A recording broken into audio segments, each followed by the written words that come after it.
Today, I will be moderating this session, What Influences How We See Art. Just to let everybody know, this session will be recorded and will be available later on our YouTube channel.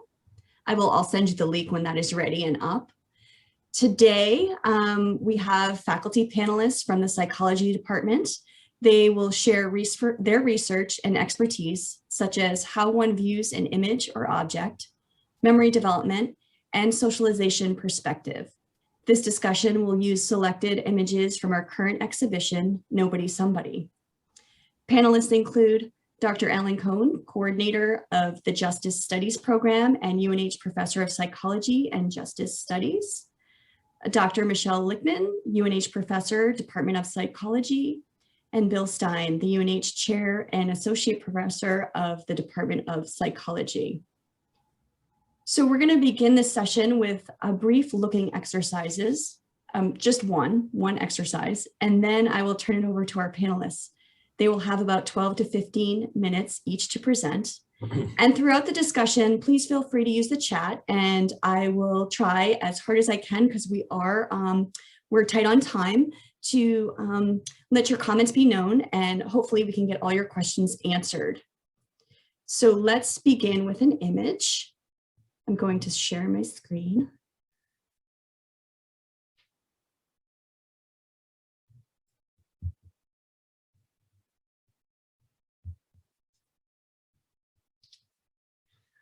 Okay, I'm going to ask everybody to take a few deep breaths, and when I turn the next slide, I'm going to ask you two prompts.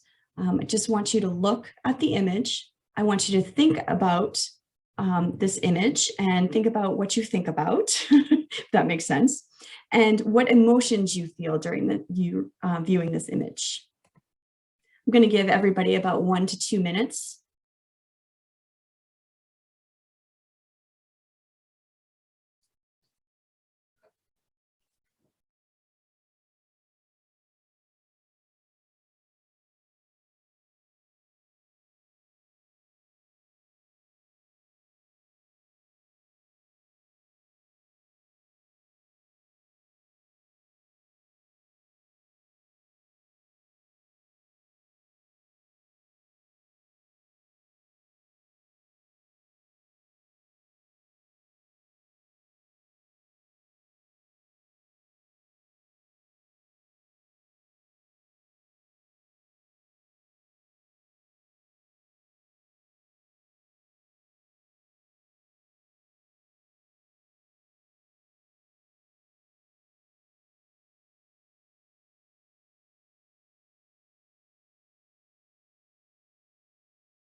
And now I'm going to ask if anybody wants to share.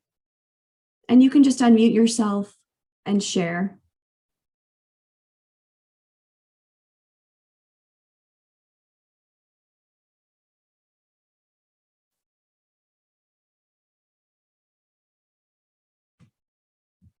Anybody wants to share what they think of this image?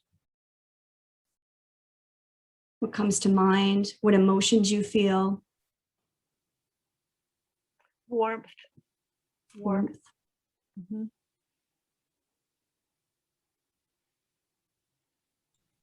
I've thought warmth, connection, nurturance.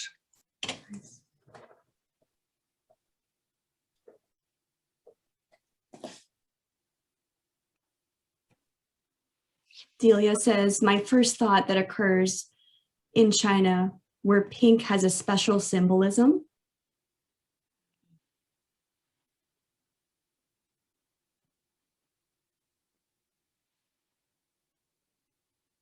Anybody else? Any final thoughts? Comments? I was curious as to what the special symbolism is in China of pink.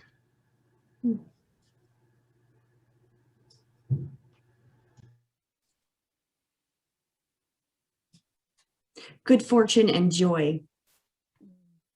Mhm. Thank you. You're welcome.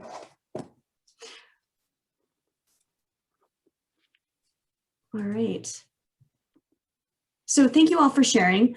This introduction just illustrates that there are many levels of looking at an image or an object, visual, cognitive, emotional.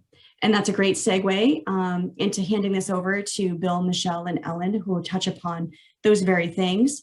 And so without further ado, I'd love to hand it over to Bill to present first. Thank you. Let me do a quick share screen.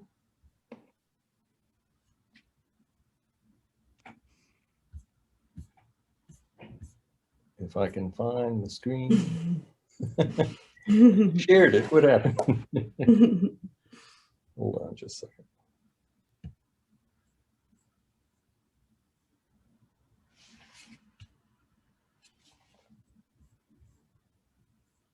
Sorry about that. Now let's try that again. There it is.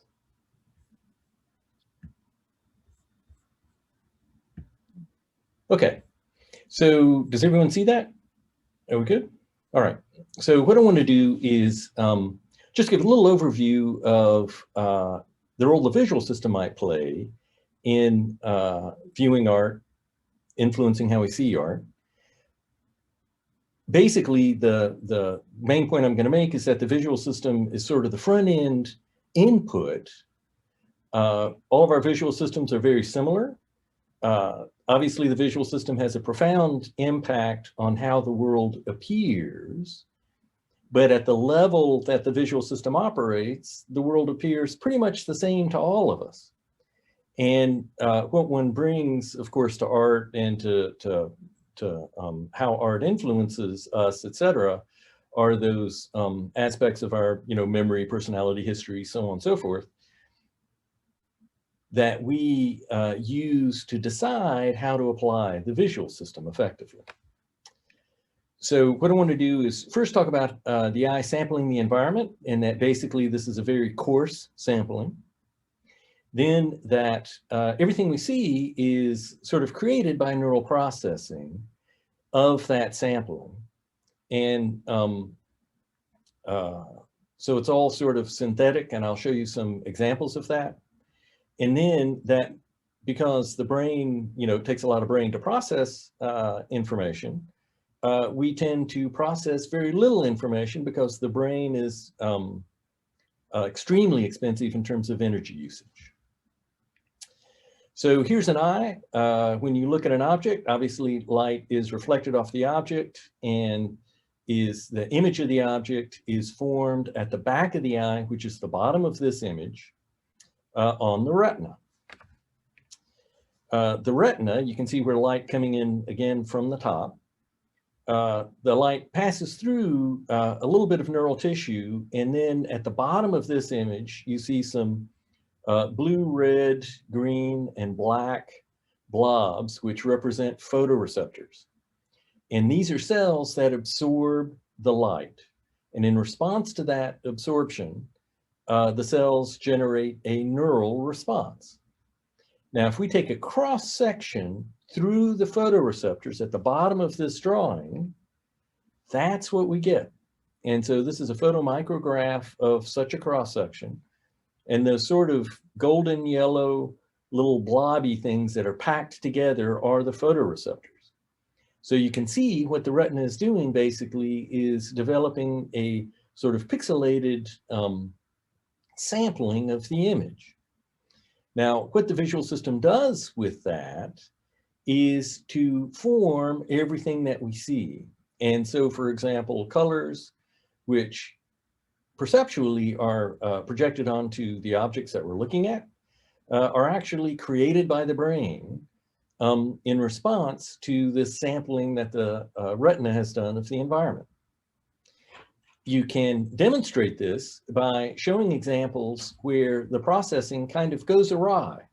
So the processing starts creating things that are clearly not out in the environment, or things that are in the environment, the processing quits processing those objects. So the first one is a little illusion. You can try counting the black dots if you like. This is called a scintillating grid illusion. And of course, the black dots aren't there. They're totally made up by the processing of the visual system. So again, everything that you see is a result of that processing. And I presume that everyone can see these black dots, which would suggest that we're all doing pretty much the same kind of processing. The same is true of something that's very simple, like color. So when you look at this object, the dots are going on and off depending on where you look. If we can have a situation where everything appears very stable, but clearly what you're seeing is not what's out in the environment. So this is simultaneous color contrast. We have two X's. This is a painting by Albers, and there are many, many demonstrations of this. And you can see at the bottom, of course, the two X's are connected. So if you will, it's the same pigment forming both X's, but the X's appear to be different colors. And that just goes to show that what the visual system is doing is a lot of processing to create that color, those colors, and that processing is involving the bits around the X's as well as the X's. And then I have a quote at the bottom, simultaneous contrast is not just a curious optical phenomenon, it is the very heart of painting. And of course, artists and photographers, and many of the pictures we've seen, use contrast and a lot of these effects, even though the artist might not actually know that they're using it. They take advantage of these and use them, routinely in forming these works. Here's one that's dynamic. So what I want you to do is fixate the center dot. And what you'll see is that the yellow dots disappear after a while. And then once they disappear, if you blink, they pop back into focus. And then suddenly they disappear again. And so what's happening here is a dynamic system where there's something clearly out in the environment, but your visual system sort of deprocesses it, basically inhibits it, even though it's completely visible on the retina. So again, your visual system is sort of creating everything that you see, and we basically all have the same visual system. I assume that everyone sees, if you fixate the center flashing dot, these things disappear. Now, the visual system only processes just a little bit of information. So if you read the words acuity demo, looking at them, they're very easy to read. Now, if you look at your space bar on your keyboard, you can still see that the words are there. They're still visible, but you can't possibly read them. So what's happening is that the visual system spends a lot of effort. It takes a lot of processing in order to process the shape of those letters. And so the visual system only processes things that you are looking directly at, and things in the periphery receive very little processing. It's reasonable to ask, why in the world would you do that? Well, the problem is that neural tissue takes an enormous amount of energy. So the body-brain ratio of a sort of typical adult male is about 70:1. So that means the brain is about 1/70th of your total mass. But in terms of energy usage, the body burns through energy at about 90 watts, while the brain at 20 watts, which is 4.5:1. So what this means is that roughly 20–25% of every calorie that you eat goes to driving your brain. So if you had a brain that could process everything in the entire visual field, you would have to eat like 10,000 calories a day, which is not reasonable. Now, what people do, of course, is they decide what information in the environment they're going to process. And they do that by simply looking in the regions that they want to process, where they want to collect the information for processing. Yarbus did some experiments with eye tracking, eye tracing. So he figured out a way to measure where someone was looking. And here is a photograph that he showed to subjects. And in the first set of eye tracks, which you can see right here, sort of general, he has asked the subject just to view the picture. So it's free examination.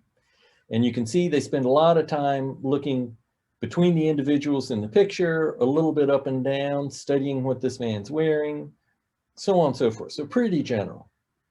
Now, if you change the instructions, give the ages of the people, all of a sudden the person is studying the faces.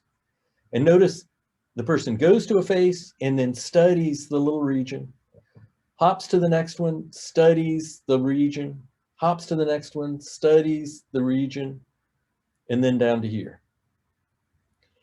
And so the pattern of what information you pick up from the picture changes depending on your purpose. And the reason is that the visual system can only process so much information. And so you sort of guide, you use your visual system to figure out what to process, to decide what to process. The last one, estimate how long the unexpected visitor has been away from his family. And notice here, focusing on the faces, picking up the expressions, but moving back and forth constantly. So basically, if you will, comparing the facial expressions across the individuals. Again, what you know, what your purpose is going to change what information you process from the picture. Sarah, did you have a question? I actually have a comment. Christina DeRocher, director of the museum, is asking, is this why people get so fatigued at museums? I'll bet so. Mm-hmm. Because someone who takes it seriously is working very hard to look at these things. Now, you can imagine that expertise is going to have a big effect. So here's a study that was recently published looking at experts viewing a photograph of 3 paintings, which is the top image, and then non-experts photographing or looking at the same photograph. And you can see in the top image that the experts have a pretty broad range of areas of the pictures they view, while the non-experts is both different and a lot more specific and focused. So again, what you know, what your purpose is, so on and so forth, will influence what you're going to process. So if we look at a picture like this, we have the man who is in stark contrast to the background. So the background is really quite homogeneous in terms of its color palette, while the man is pretty homogeneous, but radically different. And of course, objects like this tend to attract your attention. You tend to look at them. And I can imagine that everyone will be, at least begin with a lot of eye movements toward the individual. Another example of a photographer using stark contrast is this photograph from von Sternberg. And again, you can see just huge contrast in the center and in the upper left relative to the background. And obviously, I think everyone, when they look at a picture like this, homes in on those particular parts of the image. And then, of course, a different example, this particular photograph, while there's a lot of contrast and a lot of detail in it, in some sense, its global texture is extremely uniform. And I can imagine if one were tracing, eye pattern movements, they would be considerably more uniform across the entire image, basically kind of exploring the image before, going in for the details and starting to make interpretations. So basically the points I wanted to make is that the eye samples the environment, and it's a pretty coarse sampling, that everything that you see is due to the neural processing, creating all of the perceptions. And of course, those perceptions are often go awry, as I've showed in some of the demos, and that the information available totally swamps the ability of the visual system to process all of it. And so what you end up doing is sampling. And it's in how you decide to sample that I think you probably get most of the individual differences in terms of one's reaction to the art. And of course, what you decide to sample will be based on your goals, your backgrounds, your knowledge of art, so on and so forth. So there we are. Wonderful. Thank you, Bill. Yeah, thank you. That was wonderful. Michelle, are you ready to go? Perfect. Gonna unmute yourself too. I'm ready, certainly. Let me just share my screen.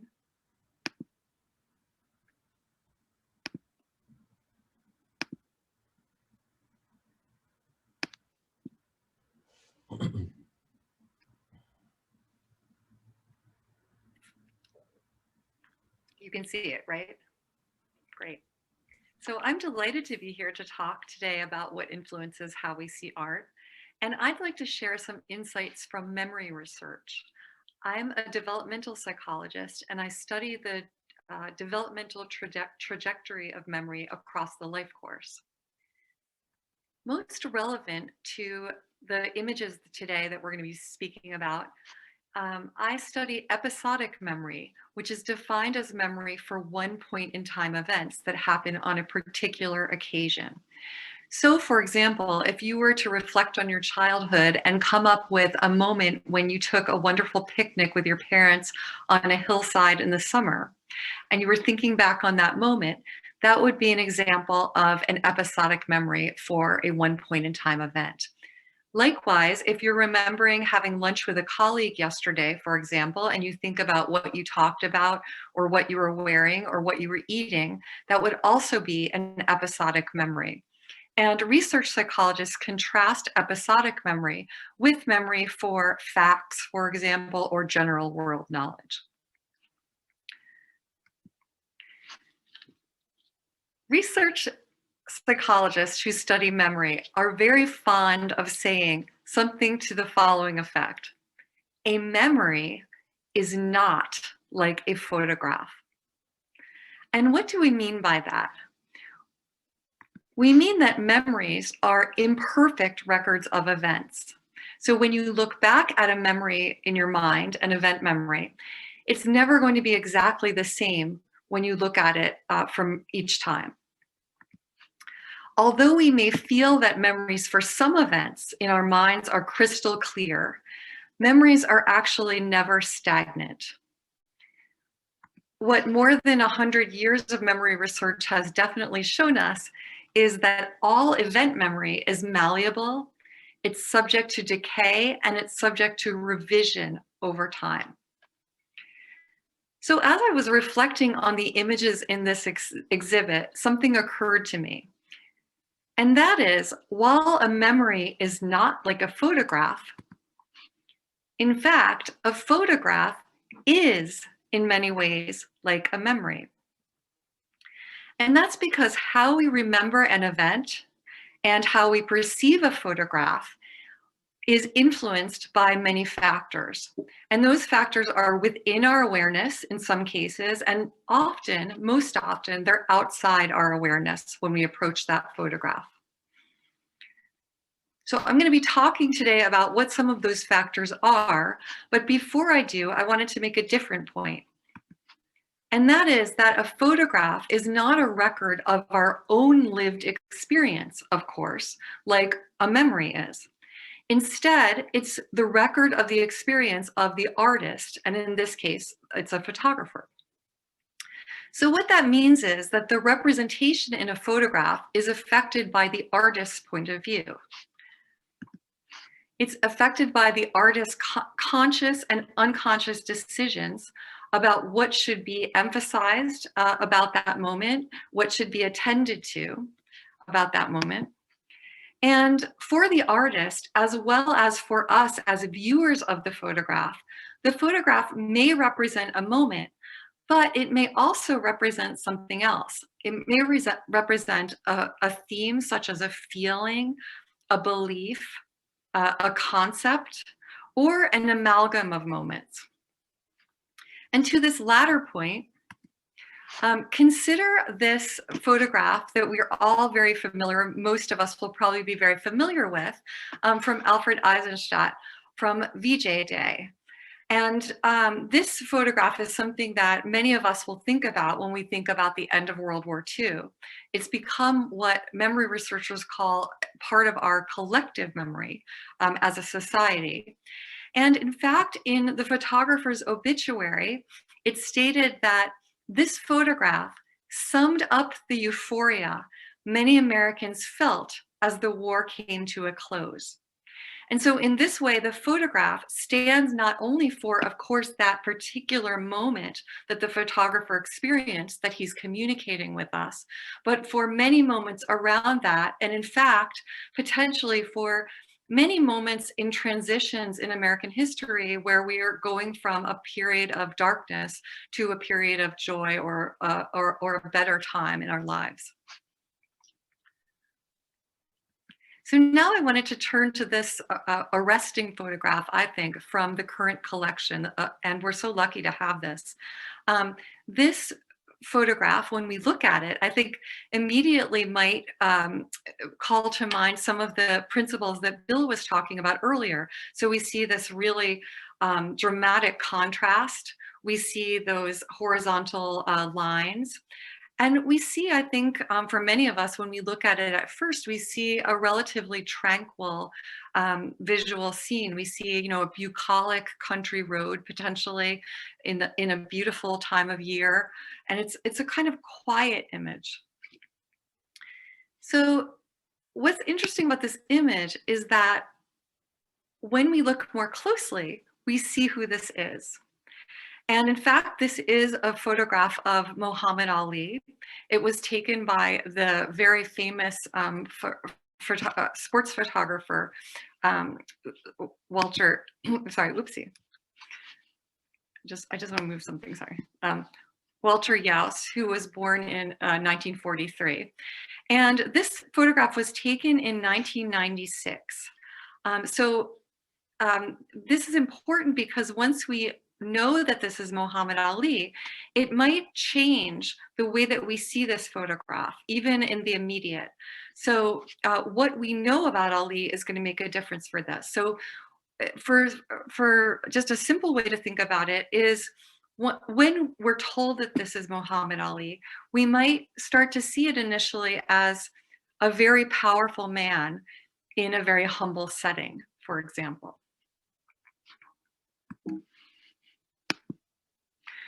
So I wanted to now turn to factors that might affect how we see a photograph or remember an event. And I wanted to start by talking about, because I'm a developmental psychologist, about developmental status, which we can't ignore. And so what I mean by that is the point in maturation that a person is at when they come to view that photograph. And age can be seen as a proxy for that. So the simplest way to see that that affects our view of a photograph is to consider the fact that if you gave that photograph of Muhammad Ali to a 1-year-old child, you presented that to them, the child would not treat the photograph likely as an image, certainly not an image of Ali, right? But as an image. Instead, the child, a 1-year-old, would treat the photograph as an object. And this points out the fact that we do something as adults that we don't even reflect on usually. We engage in what research psychologists call dual representation.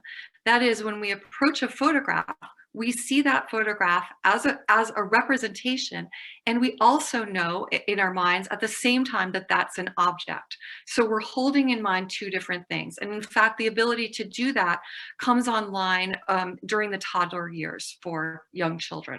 So that's a very rudimentary factor that affects how we see an image. Prior knowledge is extremely important for our understanding of our own personal past experiences, but also how we approach a photograph.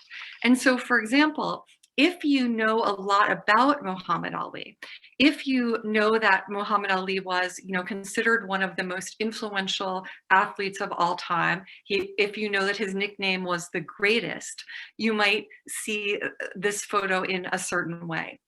Also, if you have prior knowledge of Muhammad Ali's life in detail, if you think of him, for example, as a man of great conviction who, for religious reasons, refused in a very controversial way to go to Vietnam, for example. Depending on your view of that issue, you might approach the photograph and understand it in a particular way.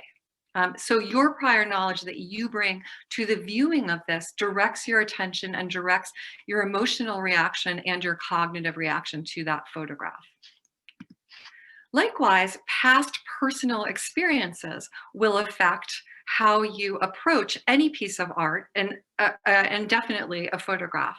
So for example, if you were, like my husband, to have spent a lot of time in your childhood watching Muhammad Ali fight Joe Frazier, for example, and sitting with your older brother on a couch in a probably wood-paneled den in the 1960s and 70s, for example, and watching these fights, then seeing a photograph like that connects with a relationship. It connects with an identity. It connects with your childhood and who you are.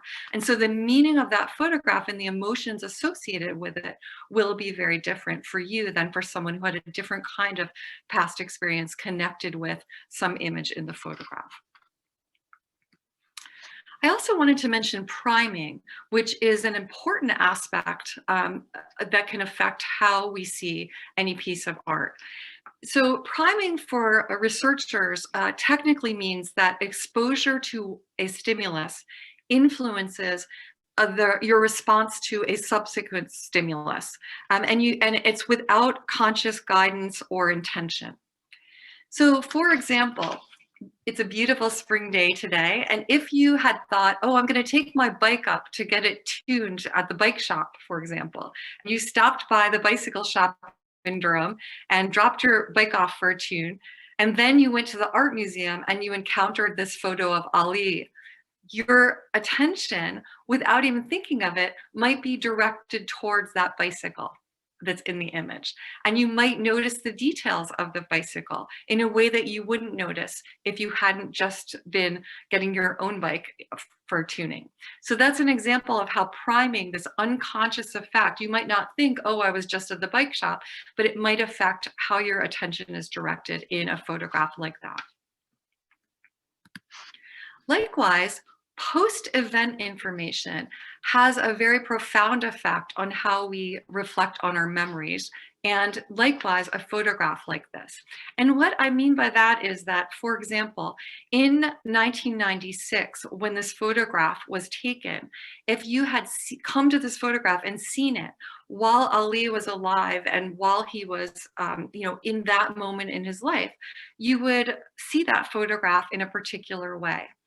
But for example, we know now that Ali suffered from a lot of brain damage, and he suffered a very public decline and a very sad decline at the end of his life. And if we know that, we have an image of that, for example, coming to this photograph of Ali just at a point in his life when he had finished his fights, but when he was still okay, might have a certain poignancy for us that it wouldn't have otherwise if we'd been seeing it at the time that the photo happened.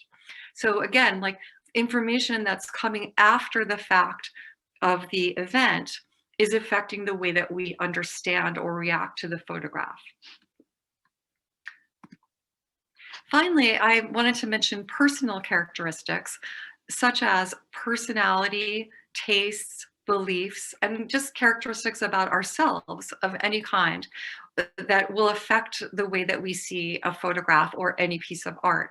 And so as an example, in personality, for instance, we know that there's a correlation between certain elements of personality, such as characteristics such as openness to experience, for example, which personality psychologists are interested in, and people's taste in art. And so, for example, people who are high in openness to experience, there's some evidence, I think, that they tend to be more attracted to abstract art rather than representational art in comparison with people who are low on that quality. So that's just an example. And finally, I wanted to just mention another principle from the memory literature. And for this, I want to give a shout out to David Pilmer, who might be here, our very own David Pilmer from UNH, who introduced the term in the literature, vicarious memories. And vicarious memories are recollections people have of salient life episodes that were told to them by another person, such as a friend or a family member. And many of us have these vicarious memories. So for example, for myself, I think of a memory my mother had. My mother was in a car accident at one point when she was a young woman, and she wasn't seriously injured, but she fell over sitting in the back of a taxi. She fell over on a platter that was in her lap and broke her nose. But she wasn't more seriously injured because she had a seatbelt on. And so sometimes when I get into a taxi, I have a flash in my mind of my mother's memory of that episode. And that helps to direct my attention to putting my seatbelt on. So the important thing about this is that since vicarious memories were identified by Professor Pilmer, we've really learned that they act somewhat like our own memories in many ways. And that means that they help us understand who we are and they help guide our behavior.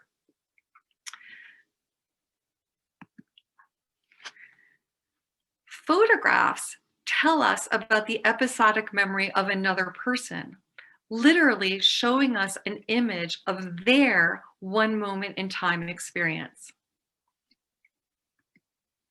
Thus, to the extent that we can relate to and make meaning of the experience that's being communicated by the photographer, images in photographs could, I believe, become vicarious memories. Thank you.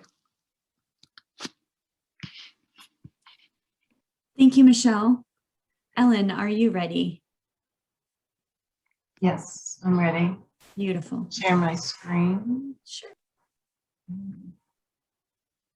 It's not share screen.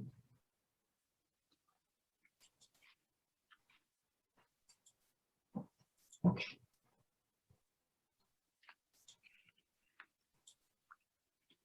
So I'm going to talk more about the photographs from a different point of view. I am a social psychologist who studies legal socialization. And legal socialization is a study of the factors predicting rule violating behavior. What we mean by rule violating behavior can be antisocial behavior, some kind of behavior that's done to hurt others. For example, drug dealers. It can be pro-social behavior, which is done to help others. So for example, helping slaves escape. In Nazi Germany, Christians who helped Jews would be another example.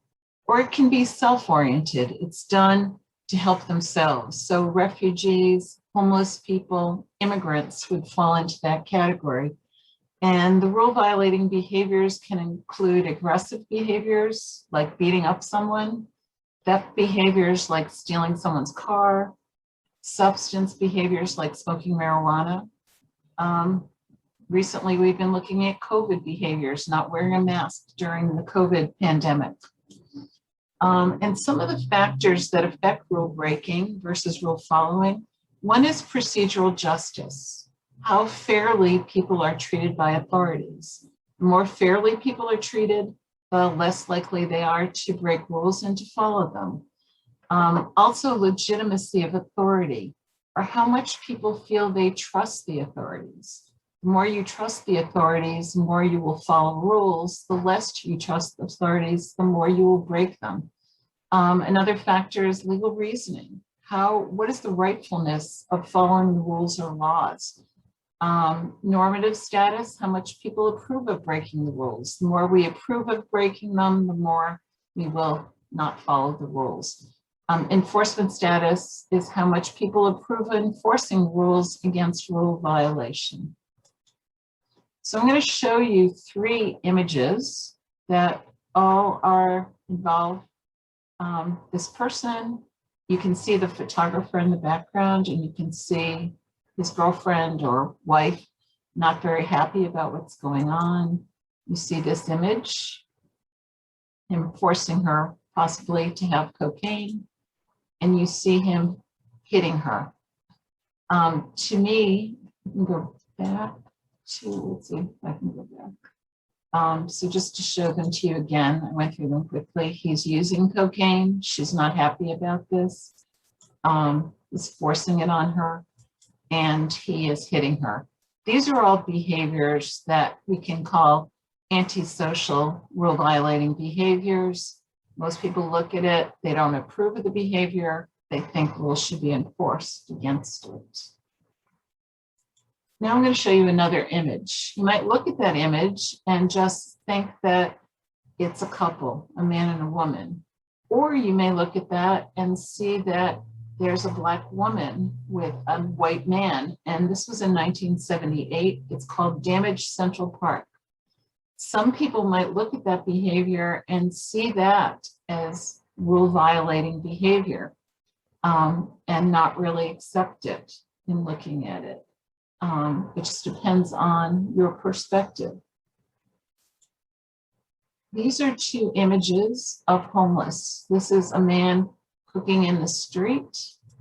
This is basically a place of homeless people all living in boxes.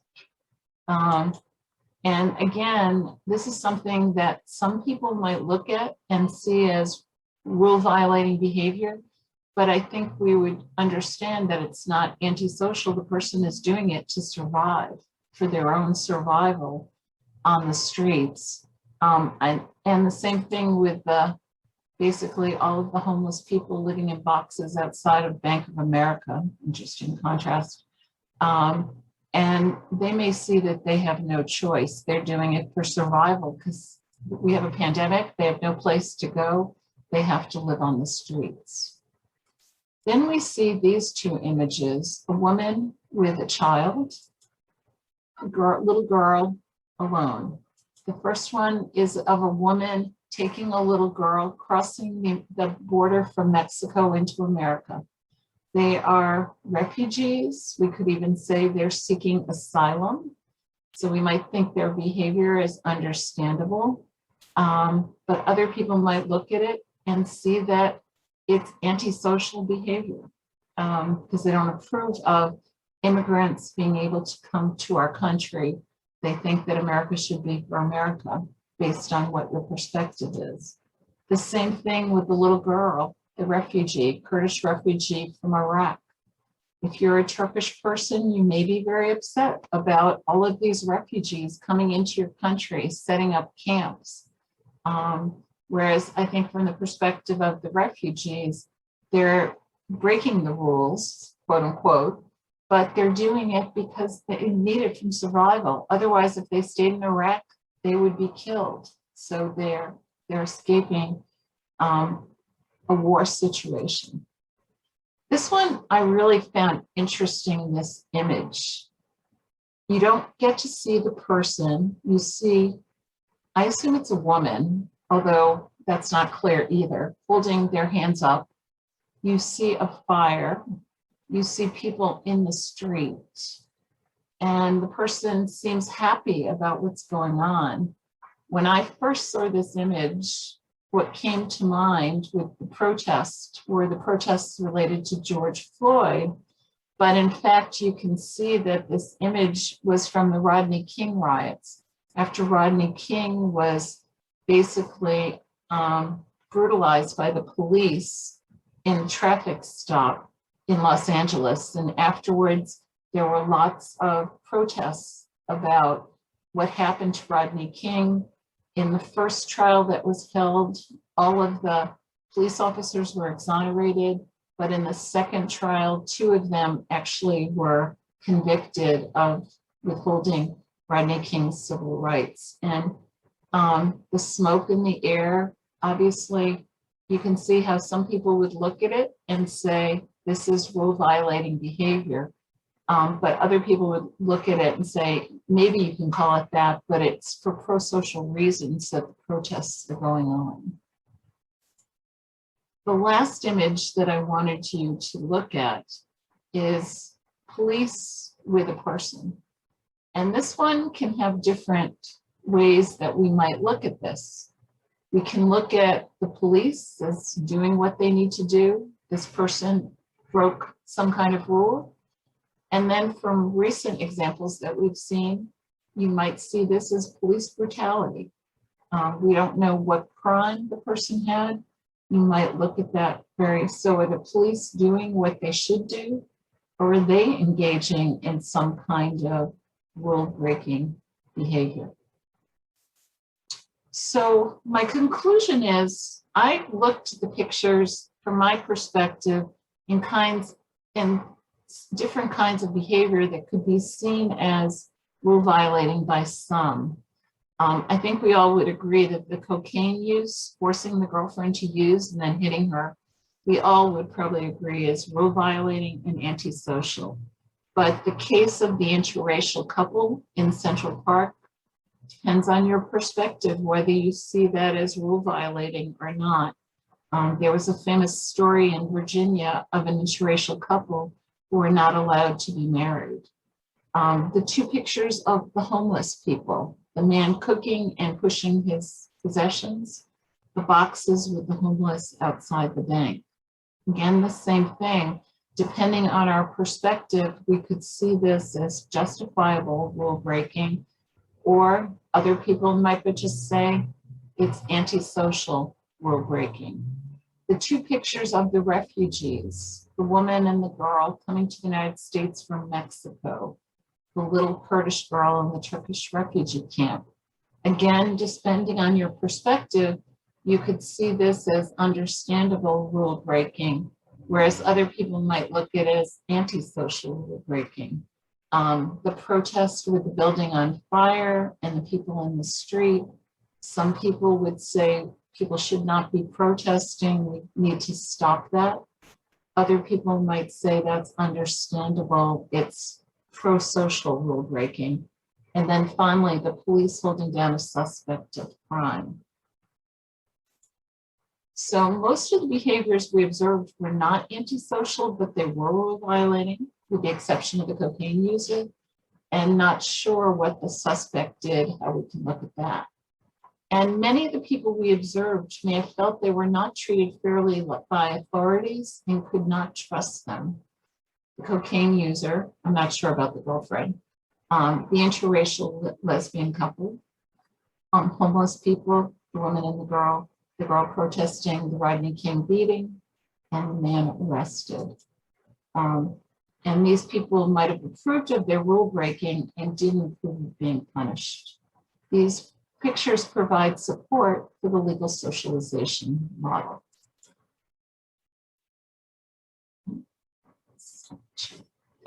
Thank you. Thank you. Well, thank you, Bill, Michelle, and Ellen. That was a really interesting panel discussion. We do have some time, so I'd like to open it up to questions. If anybody has any questions, I'm sure you can either put them in the chat or you can just unmute yourself and ask them.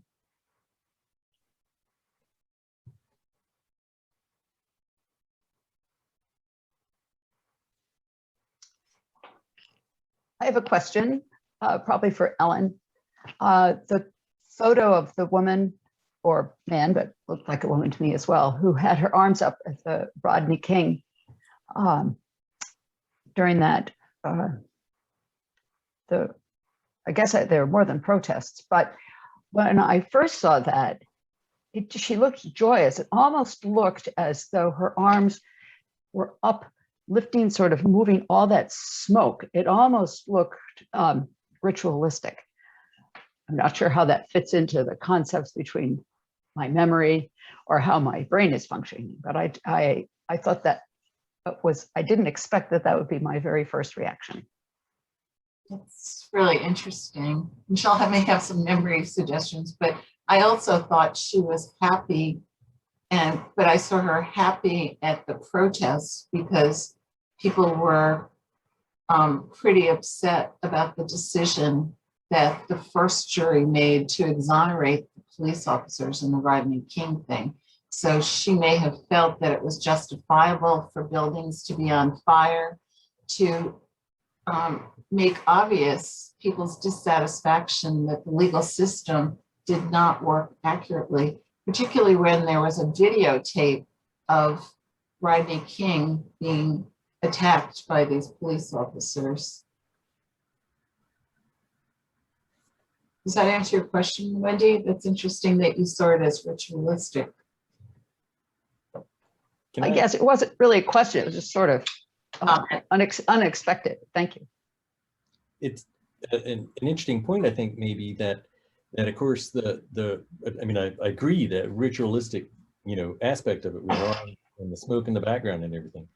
And of course, much of that comes from the composition by the photographer, as opposed to the particular woman involved, which of course, every one of these pictures, what makes them so fantastic is, the amazing composition and flow of textures and so on and so forth. Ellen, Delia is writing in the chat. She said she's wondering how social media and the proliferation of images in the digital media impacts our perspective. I think we definitely are affected by those images. I think some of the other people showed sort of historical images that we keep in our mind. And so I think now that media is so prevalent, we do have images of these events, and probably Michelle can talk more about the memory, but that does conjure an image of the event from being able to see it over and over again. Social media can impact how we think about the event, and it might not be accurate, but might, and keep in mind some of the images from the attack on the Capitol. Some of those images stay with me. The police officer leading people away because I had been to the Capitol a year before and took a tour of the Capitol, or the image of the police person being pushed into the glass. Those images, I think, will stick with us for a long time. Images from the World Trade Center also. So I have a question, actually two questions. This is Christina. Thank you both. Thank you all for your presentations. They're absolutely fascinating. So Bill, I have a question for you. You spoke about the eye seeing things as neutral.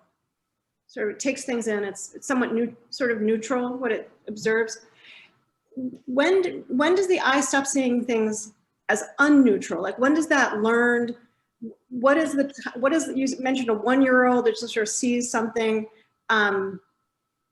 I'm just thinking like, I've never seen a bear, but if I saw one, I would be afraid of it. So like, when do I learn that? So that's one question. And then Michelle, this is a separate question for you. We have those images like the end of the war, and there's a particular interpretation of that presumably people have when they think of joy, a big celebration.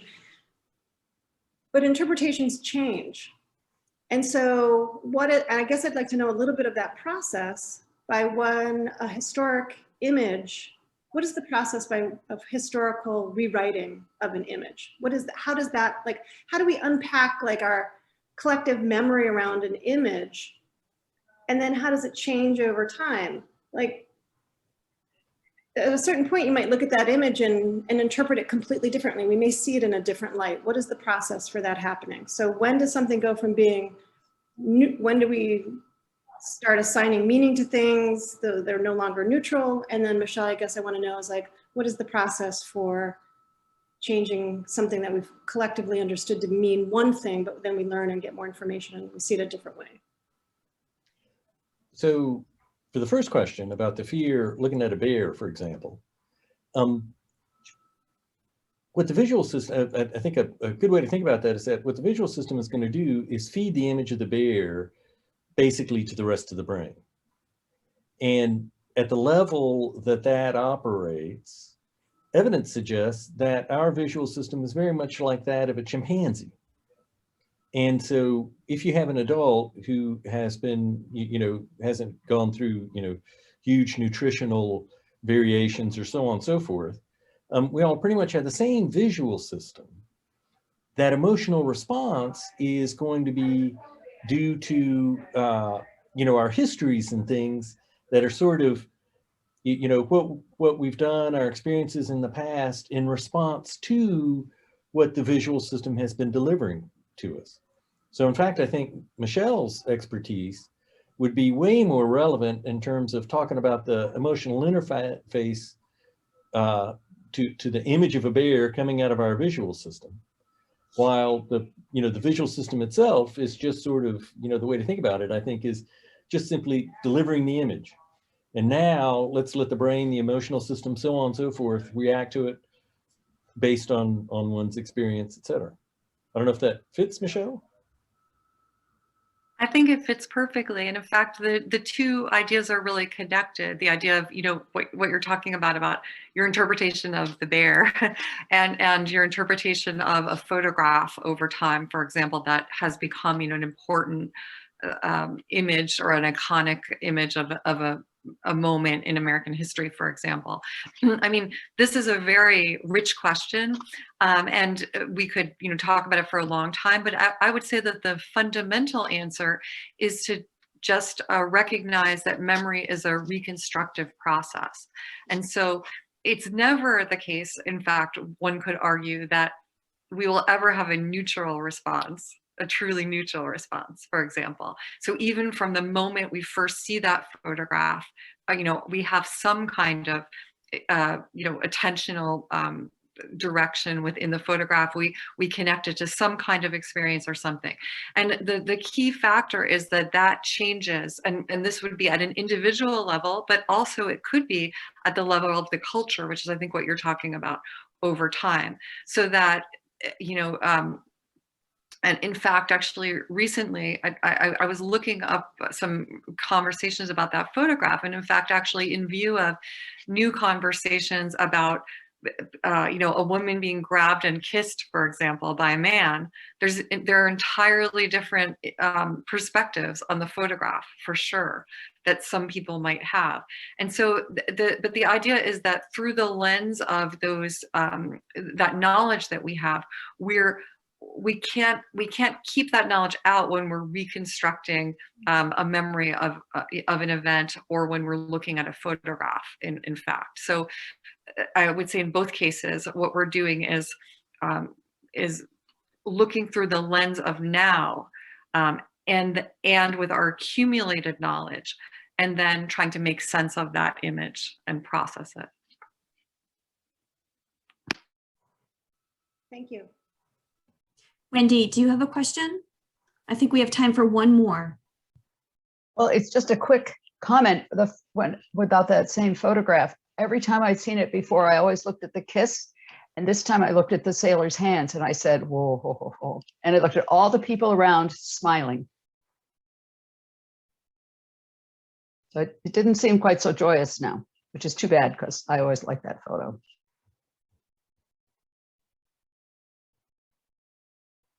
That's an interesting comment. So just to respect everybody's time, it is 2:00. And again, I'd like to thank Bill and Michelle and Ellen for joining us today and putting together these presentations and sharing their research and work with us, and using the current exhibition, Nobody's Somebody, to facilitate that for us. I'm thrilled at all of this. I hope you all had learned something and something new. If you guys are interested and you are part of the UNH community, so you are being tested every week and you are on campus, you are more than welcome to come to the actual museum in the PCAC and see these works on view. We are open 10 to 4 Monday through Wednesday, Thursdays 10 to 6, and Fridays 10 to 4. If you are not part of the UNH campus, you will have to contact me through my email, and I put that in the chat.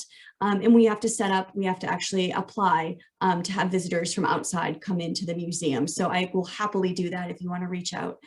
We do need at least 2 weeks notice for your visit. just because of COVID. So hopefully in the spring, or maybe hopefully in the fall, we'll return to normalcy, and we'll be able to see everybody at the museum, and we'll be able to have panels in the museum. But again, I want to thank Bill and Michelle and Ellen again. Thanks for your time and your efforts, and that was a wonderful talk.